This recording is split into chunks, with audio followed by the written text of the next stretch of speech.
स्वागत है दोस्तों आप सभी का द 15 मिनट शो में। आज हमारा चैप्टर है रेशो एंड प्रोपोर्शन, जो बहुत ही ज़्यादा इंपॉर्टेंट है। इससे आपको दो क्वेश्चन दिल्ली पुलिस में देखने को जरूर मिलेंगे और बड़े अच्छे से सीखिएगा। जो ये यहाँ पर आपको कंसेप्ट दिया जा रहा है, ये जो नया वेंडर है एडिक्विटी, उसी पर बेस्ड दिया जा रहा है। ठीक है, तो यहीं से आपको प्रश्न देखने को मिलेंगे, ये मैं आपको आश्वासन देता हूँ और उम्मीद करता हूँ ये वीडियो आप अंत तक देखेंगे और वीडियो अगर अच्छी लगेगी तो अपने दोस्तों के साथ शेयर करेंगे। तो चलिए देर न करते हुए क्लास स्टार्ट करते हैं। अगर आप चैनल पर नए हैं तो एक बार चैनल को जल्दी से सब्सक्राइब कर लीजिए और बेल आइकन को प्रेस कर लीजिए, जिससे आप आने वाली सभी वीडियो के बारे में अपडेटेड रहें। तो आज हमारा चैप्टर है रेशियो एंड प्रोपोर्शन, जिसको हम बोलते हैं अनुपात एवं समानुपात। ठीक है, दिल्ली पुलिस में बहुत ज़्यादा इंपॉर्टेंट रोल है इसका, क्योंकि दो क्वेश्चन यहाँ से देखने को जरूर मिलते हैं। तो हम पहले थ्योरी पढ़ेंगे थोड़ी और उसके बाद क्या करेंगे, प्रश्न करेंगे जैसे हम करते आए हैं। तो यहाँ पर देखेंगे इंपॉर्टेंट थ्योरी में, जो देखो ये तो सिंपल आपको पता होगा कि रेशो क्या होता है। रेशो होता है कि जिन दो संख्याओं का एचसीएफ क्या होता है, वन होता है। ठीक है, वो छोटी छोटी उनका जो एचसीएफ जब तक वन नहीं आ जाता तब तक उनको रेशो में नहीं कैलकुलेट किया जाता है, क्योंकि इनका कोई भी क्या होता है, अ, मात्रा नहीं होती है। ठीक है, तो ए अपॉन बी इसको हम कैसे लिख सकते हैं, इसको इस प्रकार लिखो या फिर इसको इस प्रकार लिखो, एक ही बात है। ठीक है, चलिए आगे बात करते हैं। समानुपात क्या होता है, जब दो संख्याएं बराबर होती हैं, जैसे ए अपॉन बी बराबर क्या होगा, सी अपॉन डी। इसको कैसे लिखेंगे, जैसे 2/4 बराबर 4/8, तो ये दोनों बराबर है। कैसे, ये होगा 1/2 और यहाँ भी होगा 1/2, तो 1/2 क्या होगी, दोनों बराबर हो जाएंगे। कंपाउंड रेशो क्या होता है, कंपाउंड रेशो होता है, यह होता है कि ए सी बराबर बी डी, मतलब इसको हम कैसे लिख सकते हैं, इसको लिख सकते हैं कि ए अपॉन बी बराबर डी अपॉन सी। ठीक है, इसको इस प्रकार लिख सकते हैं।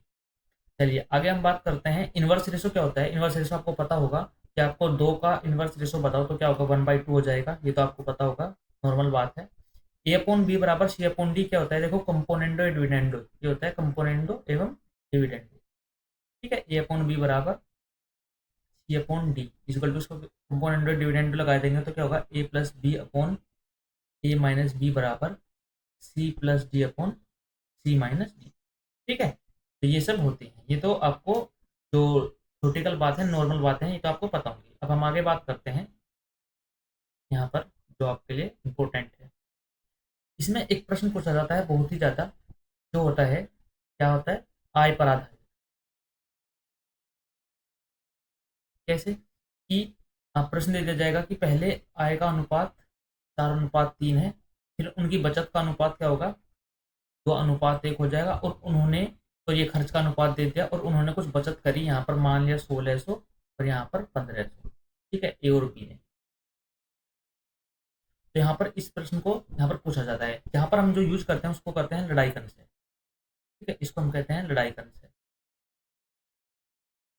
तो लड़ाई कंसेप्ट क्या होता है, लड़ाई कंसेप्ट होता है कि पहले इन दोनों को मल्टीप्लाई करेंगे तो कितना हो जाएगा, मैं आपको नॉर्मली बता देता हूँ। अगर हम एक्स वाई की फॉर्म में लिखते हैं इसको, तो एक्स वाई की फॉर्म में क्या होगा, ये हो जाएगा एक्स, हो जाएगा वाई। ठीक है, ये जाएगा ए और ये जाएगा बी। तो एक्स बी और ए वाई, ये करेंगे डी एक्स माइनस ए वाई, मतलब बड़े में से छोटा घटाएंगे। और फिर यहाँ पर लिखा गया है कि, यहाँ पर लिखा गया है एक्स, और सॉरी यहाँ पर जेड लिख देते हैं और यहाँ पर सी लिख देते हैं। तो यहाँ पर करेंगे जेड एक्स और यहाँ पर मल्टी माइनस कर देंगे B C, Z A minus B. उम्मीद करता हूँ ये चीज़ आपकी समझ में आ गई होंगी। यही बहुत सबसे ज़्यादा इंपॉर्टेंट है, इस पर प्रश्न पूछा जाता है।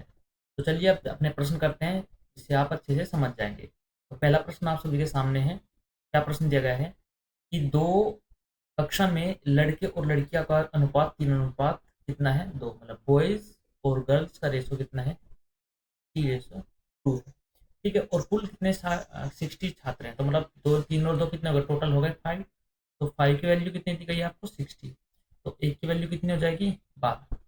ठीक है, तो लड़कों की संख्या पूछ गई है, लड़के रेशो में कितने हैं, 3 रेशो, तो 12 से कितना हो जाएगा, 3 × 12 बराबर कितना हो गया, 36। ठीक है, तो 36 आपका राइट आंसर हो जाएगा, ऑप्शन नंबर सी। उम्मीद करता हूँ ये बात आपकी समझ में आई होगी। प्रश्न नंबर 2 आप सभी के सामने है। ए और बी का रेशो कितना है, 2:3। बी और सी का रेशो कितना है, 4:5। तो ए बी सी का रेशो बताओ। इसमें आपको यहाँ पर दो मेथड बताऊंगा।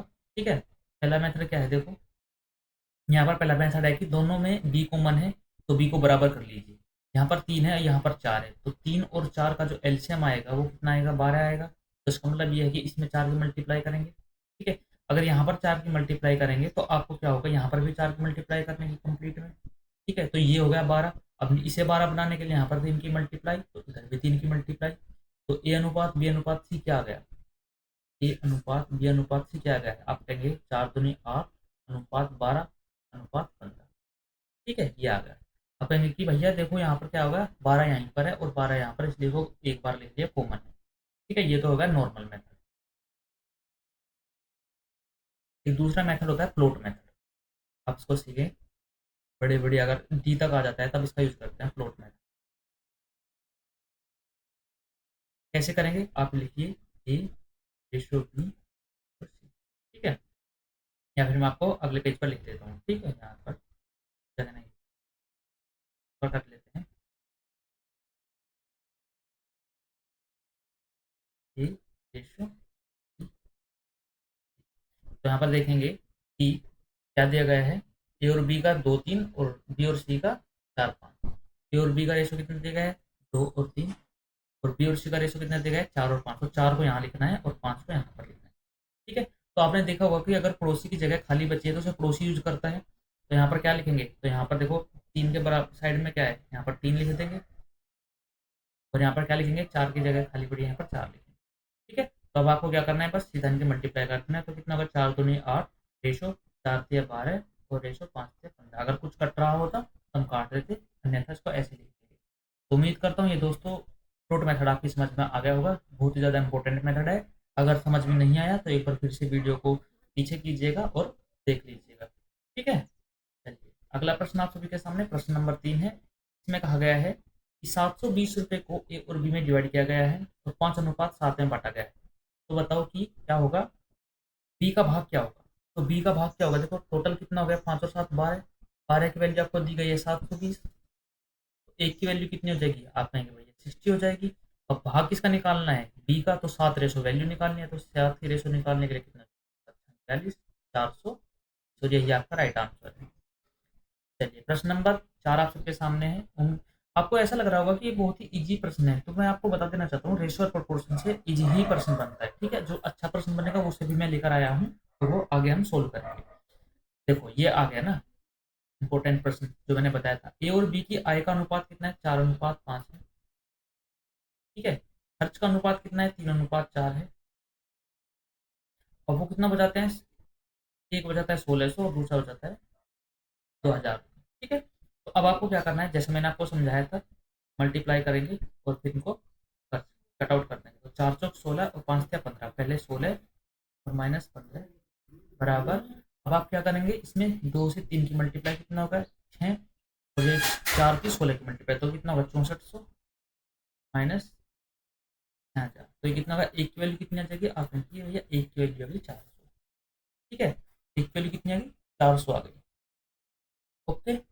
2000 है ना, ठीक है। 4 चौक 16 और 5 तिया 15, एक वैल्यू कितनी आ गई, 400 आ गई। तो आपको क्या करना है, आपको निकालना है आय, किसके आय, हाँ, आपको आय याद करनी है दोनों की। तो आय कितनी हो जाएगी, आप कहेंगे भैया इसकी हो जाएगी 1600, उसकी कितनी हो जाएगी, आप कहेंगे 520, ठीक है। तो ये आपका राइट आंसर हो जाएगा। चलिए आगे हम बात करते हैं, यहाँ पर ऑप्शन मुझे लगता है गलत दिए गए हैं।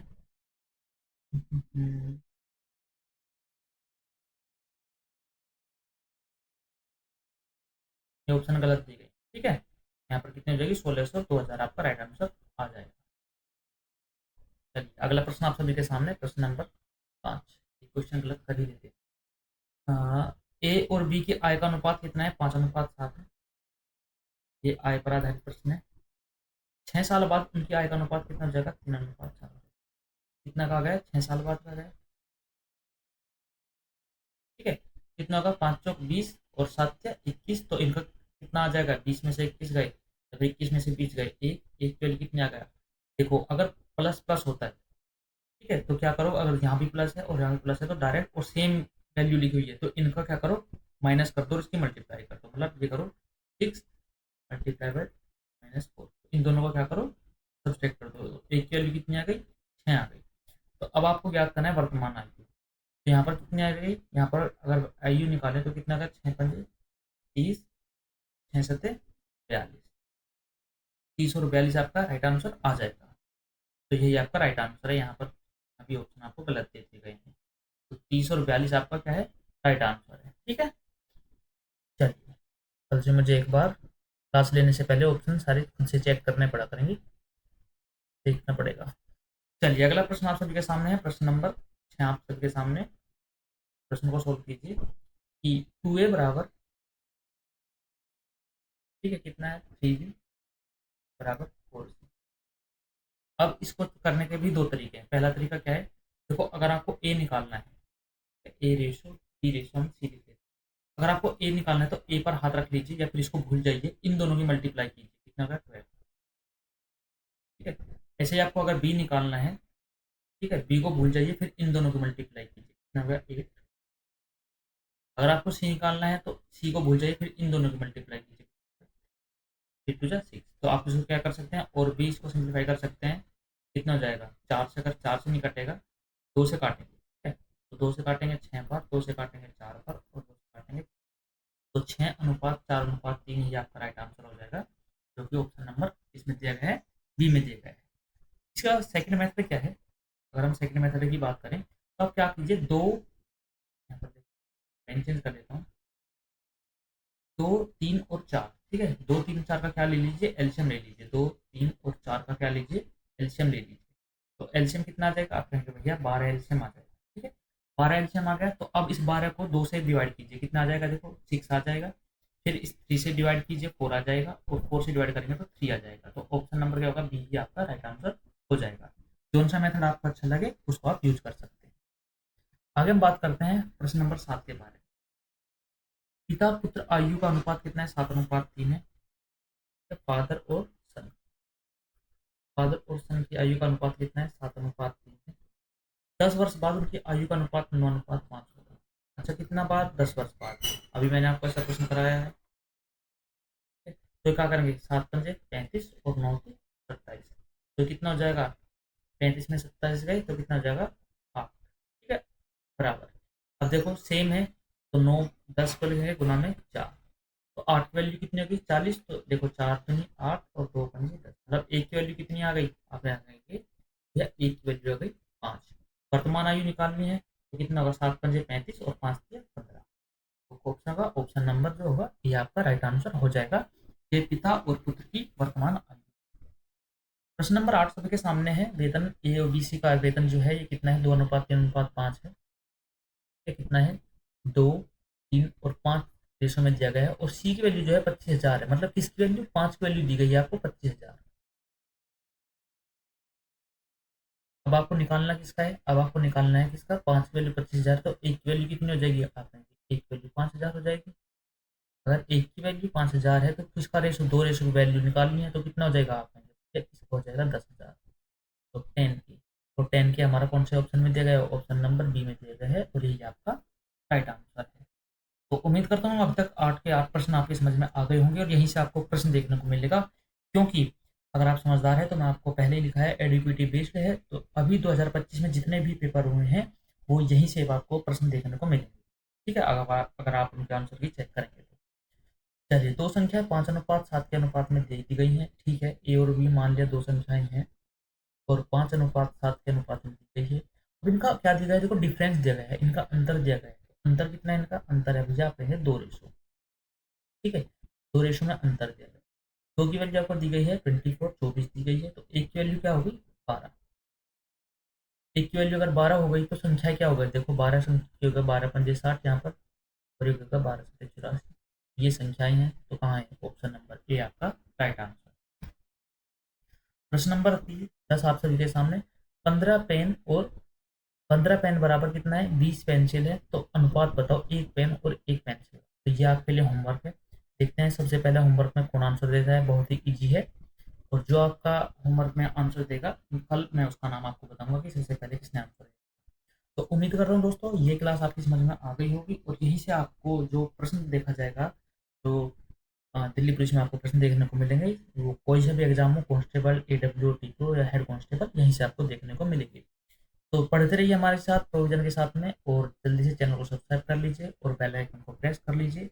जल्दी मिलते हैं ऐसी एक अच्छी वीडियो में, तब तक के लिए take care, bye bye, love you, जय हिंद, जय भारत, जय माता।